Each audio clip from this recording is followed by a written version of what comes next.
semuanya. Selamat pagi, siang, malam. Oke lah, kapan pun kamu ngeliat ini. Jadi hari ini kita nanti akan belajar geografi. Oke, materinya apa? Karena bentar lagi kita mau UN, jadi kita akan membahas soal-soal tentang UN Geografi tahun 2019. Oke, sebelumnya perkenalkan, nama kakak Kak Tia atau Kak Dewi sama aja. Jadi kamu boleh panggilnya Kak Tia aja gitu. Kodenya DM. Nah, untuk memudahkan pembelajaran kita nanti dalam pembahasan soal ini, teman-teman nanti bisa cek soal yang ada di link nanti yang dikasih di grupnya masing-masing. Itu nanti kalian bisa sambil lihat soal ini. Jadi nanti kita belajarnya, aku lihat dari soal yang aku pegang, kalian lihat soal yang kalian pegang juga biar lebih memudahkan gitu. Oke, langsung aja. Sekarang kita bahas 3 nomor pertama. Ini tentang hakikat geografi tiga-tiganya. Seperti biasa, ada hakikat geografi, ada konsep geografi, ada prinsip geografi, sama ada pendekatan geografi. Yang pertama kita bahas tentang konsep geografi dulu. Soalnya gini, pembangunan pedesaan di dataran rendah umumnya didukung oleh sarana transportasi yang banyak. Oke, ingat-ingat ya, di sini dia ngomong tentang sarana transportasi yang banyak sehingga lebih cepat berkembang dibandingkan pembangunan pedesaan di daerah pegunungan yang memiliki keterbatasan sarana transportasi. Oke, dia ngomongin sarana transportasi. Berarti ini ngomongin tentang kemudahan dalam menuju suatu tempat. Oke, berarti kalau ngomongin tentang kemudahan menuju suatu tempat, berarti konsepnya adalah keterjangkauan. Oke, betul. Jadi jawabannya itu adalah keterjangkauan. Kalau melihat opsi berarti itu jawabannya yang D. Nah, selanjutnya di situ kan ada aglomerasi, interrelasi, nilai kegunaan dan pola. Aglomerasi berarti dia pengelompokan, interrelasi nggak ada konsep interrelasi ya, dia nanti adanya di prinsip. Terus ada nilai kegunaan yang menunjukkan suatu fungsi dari objeknya, sama pola itu adalah susunan dari objek. Oke, paham ya? Sekarang kita lanjut ke soal nomor 2. Ini tentang prinsip geografi. Nah, prinsipnya soalnya itu adalah BNPB merilis hasil penyelidikan kawasan longsor 2014 di Banjarnegara, Jawa Tengah. Faktor dominan penyebab longsor adalah banyak tanaman semusim atau palawija dan tanaman tahunan yang ditanam tidak rapat. Oke, di sini dia ngomongin tentang penyebab. Faktor kan ada 4. Kalau misalkan dipanjangin ada deskripsi, interrelasi, distribusi, sama korologi. Aku biasanya singkat dia jadi desi disko biar memudahkan. Karena dia ngomongin penyebab, dia sebab akibat, berarti ya interrelasi, betul gitu. Jadi kalau deskripsi dia itu nanti tentang menjelaskan.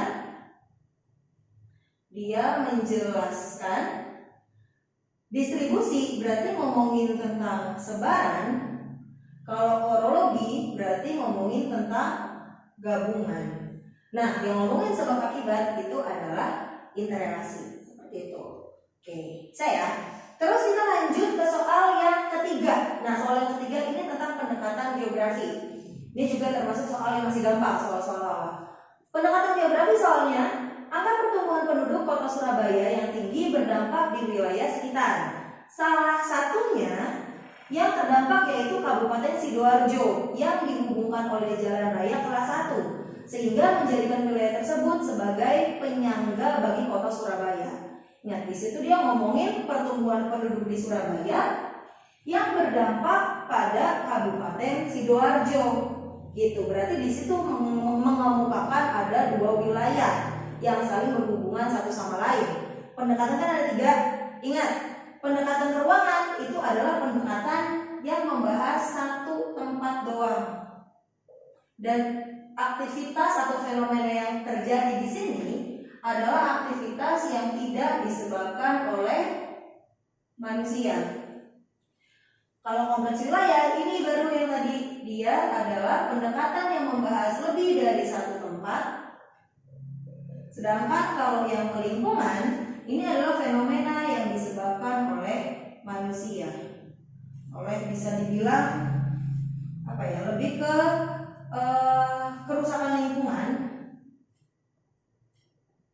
kerusakan lingkungan oleh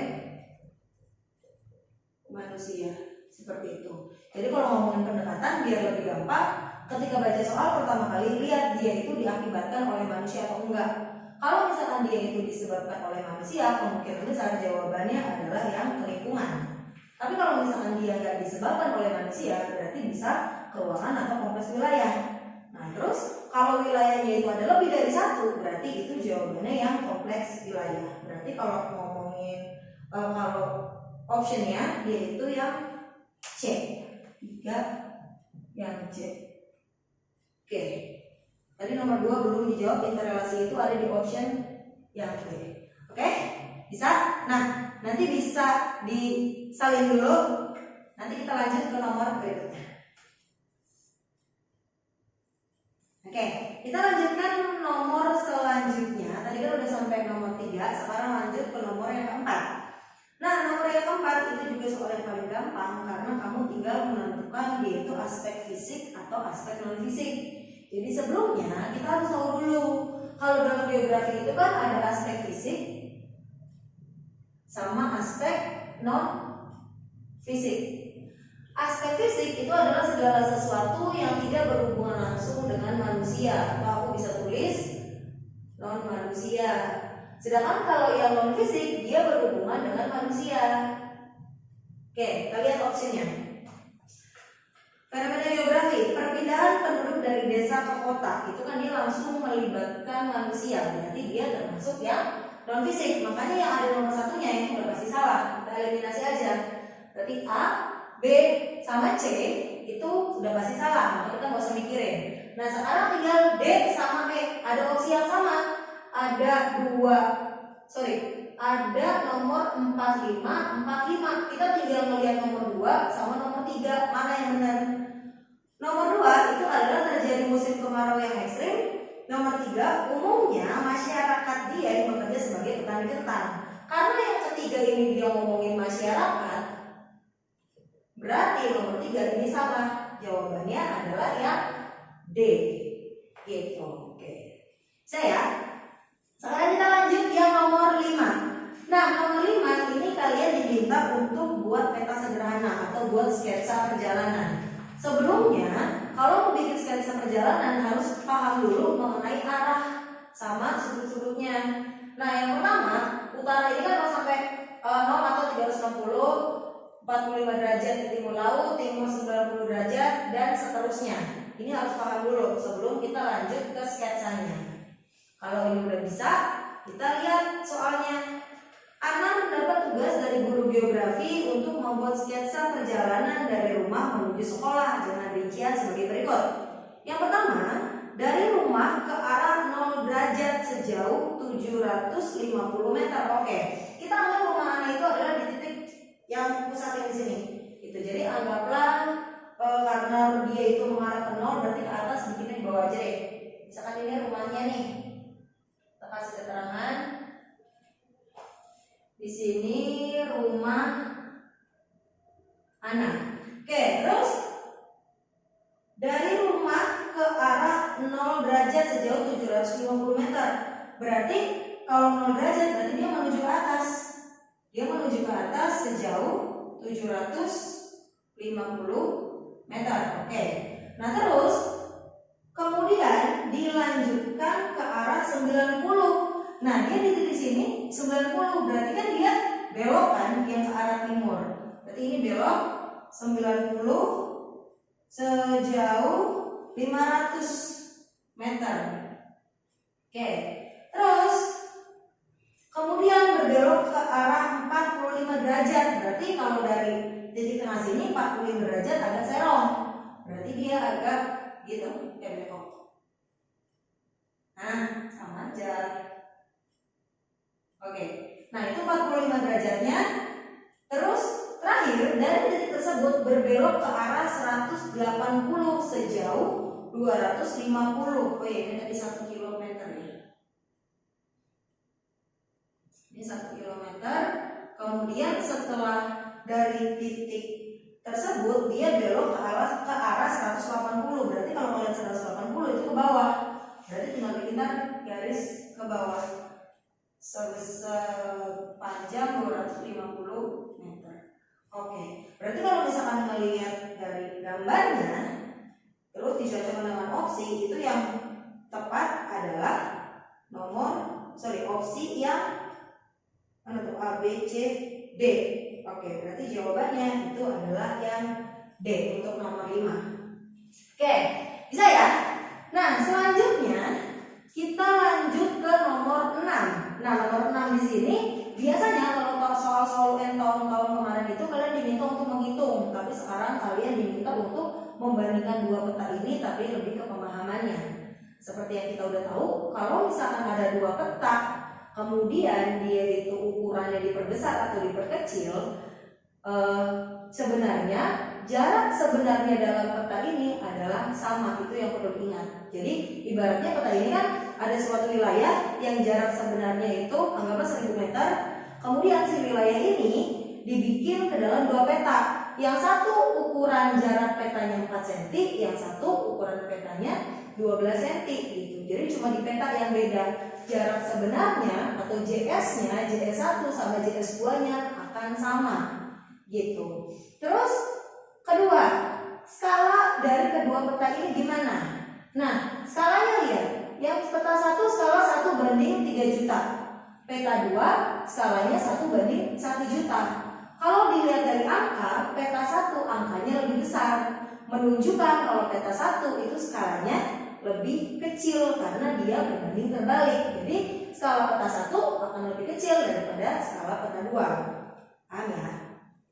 Oke, selanjutnya sekarang ke isi dari informasi petanya. Nah, di sini kita lihat ada jarak petanya itu ada yang 4 cm sama 12 cm. Jadi anggaplah ada jalan yang tadi ukurannya 1000 meter itu dibikin jadi 4 cm dan dibikin jadi 12 cm.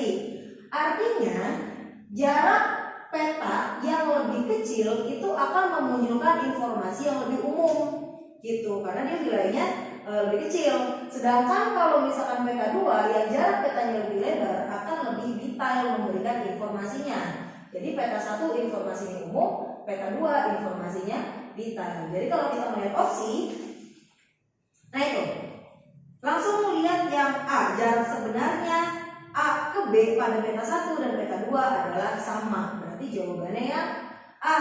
Opsi B sama opsi C pasti salah karena mereka berkebalikannya. Opsi yang B, gambar peta 1 dan peta 2 telah mengalami perubahan skala diperkecil.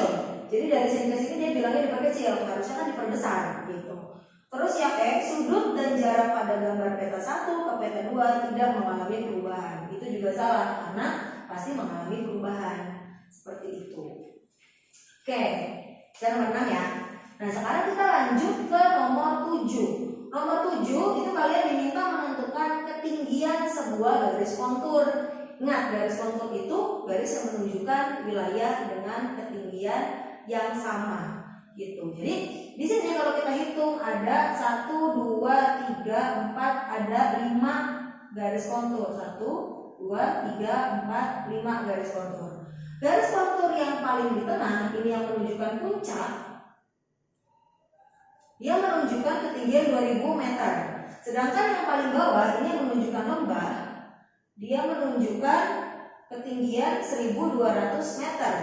Nah, ini gampang. Berarti yang pertama kali harus kita lakukan itu adalah kita cari tahu dulu berapa selisih ketinggian antara puncak sama lembahnya.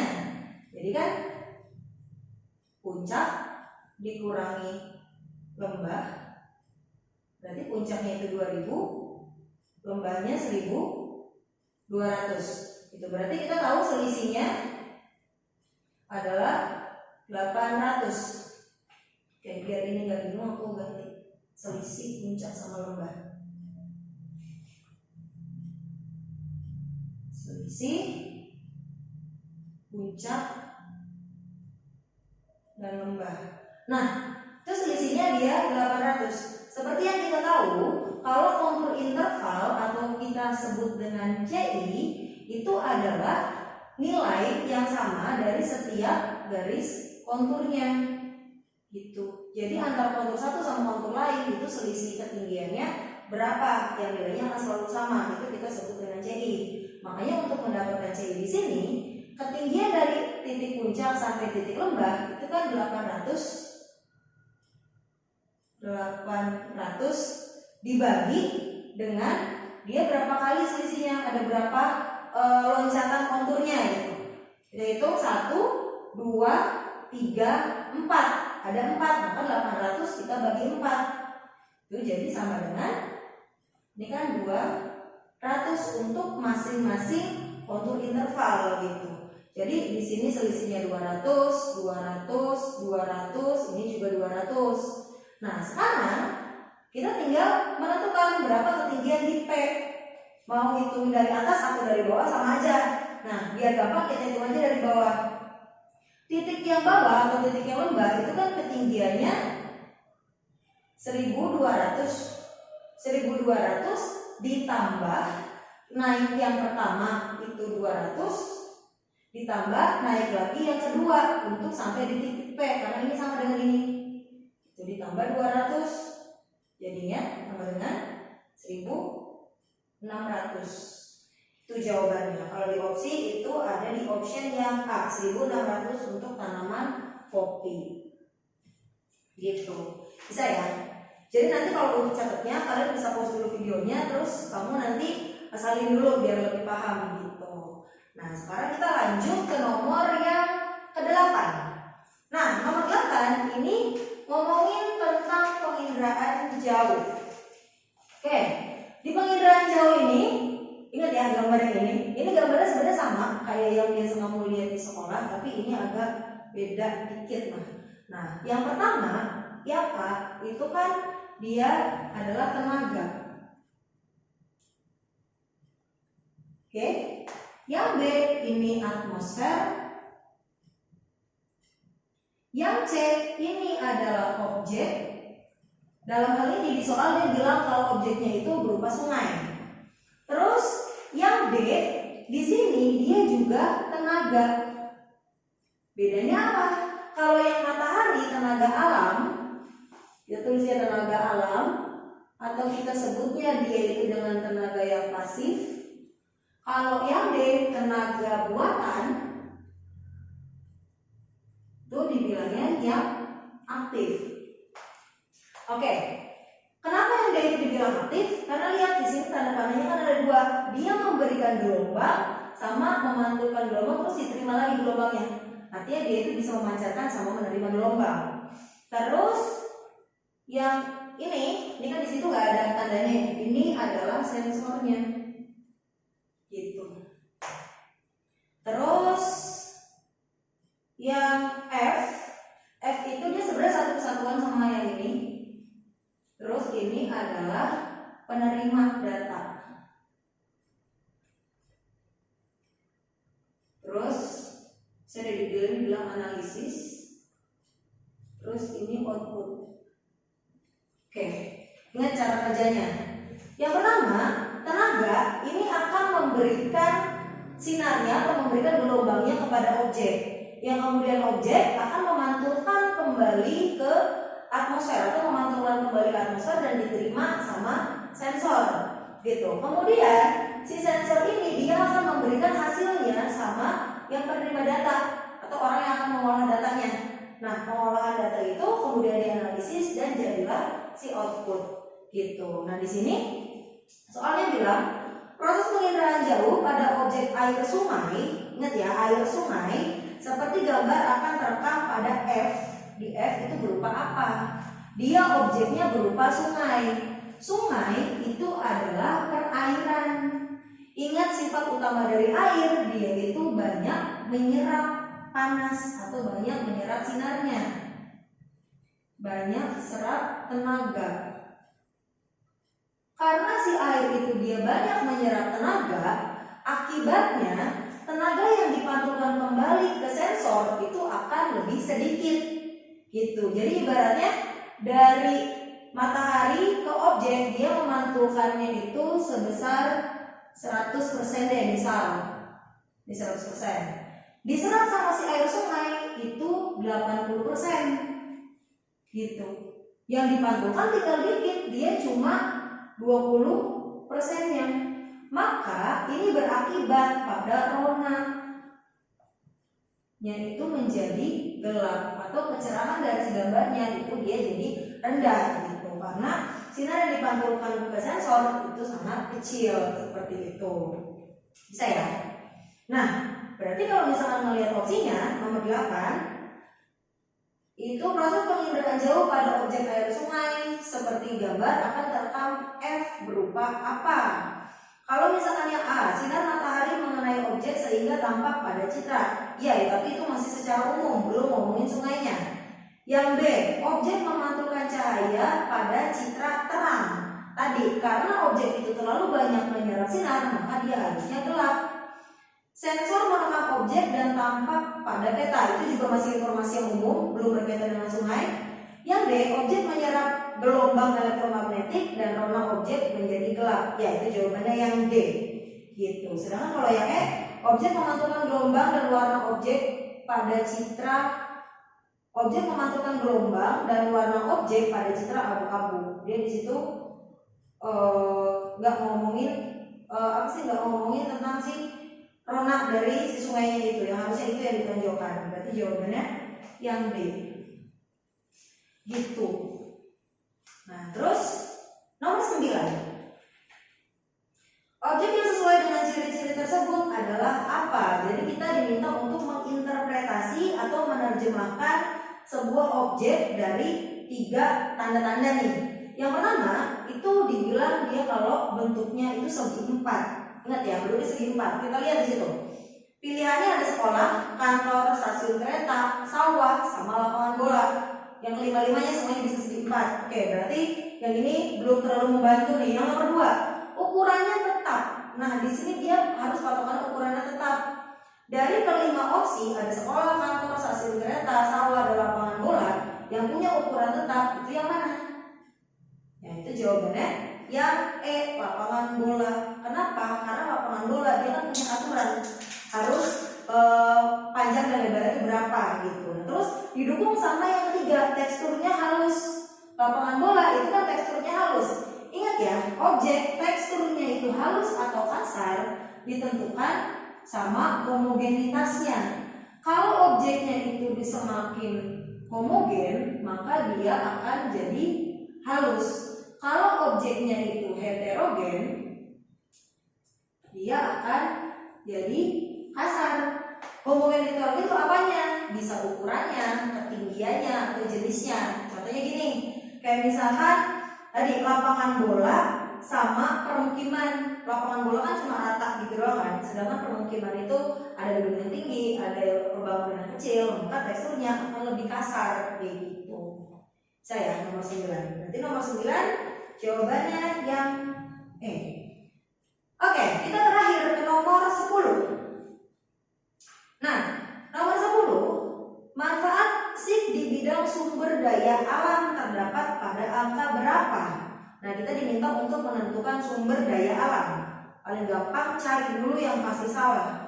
Dari pernyataan 1, 2, 3, 4, 5 yang salah itu ada di nomor yang 5. Ya, di situ karena pemantauan jumlah penduduk. Berarti yang ada nomor 5-nya kita coret. Coret. Gitu. Berarti tinggal A atau B. 1, 2-nya sama. Berarti pilihannya 3 atau 4. 3 itu analisis potensi air tanah, dan yang kelima manajemen pesisir pantai. Nah, jawabannya itu yang mana kira-kira? Analisis potensi air tanah atau manajemen pesisir pantai. Nah, sebetulnya untuk manajemen pesisir pantai itu dia lebih menunjang atau lebih diutamakan pada penginderaan jauh. Kenapa? Karena untuk mendeteksi pesisir pantai itu kan kita ngomongin tentang abrasi atau garis pantainya itu berada di mana, itu lebih mudah jika digunakan dengan penginderaan jauh. Jadi pakai urutan tahunnya dari si citranya nanti bisa kelihatan pantainya itu mengalami abrasi atau dia mengalami sedimentasi gitu. Jadi jawabannya nomor 10 lebih ke 1, 2, dan 3. Itu opsi yang A. Oke. Nah, itu tadi 10 nomor dari soal UN 2019 sudah kita bahas semua. Mudah-mudahan teman-teman semuanya mengerti. Kalau emang tadi kecepatan bisa di post dipahami satu nomor. Nanti untuk lebih Lanjutnya kita akan bahas itu di video yang lain. Oke, semoga bermanfaat. Terima kasih. Selamat belajar semuanya.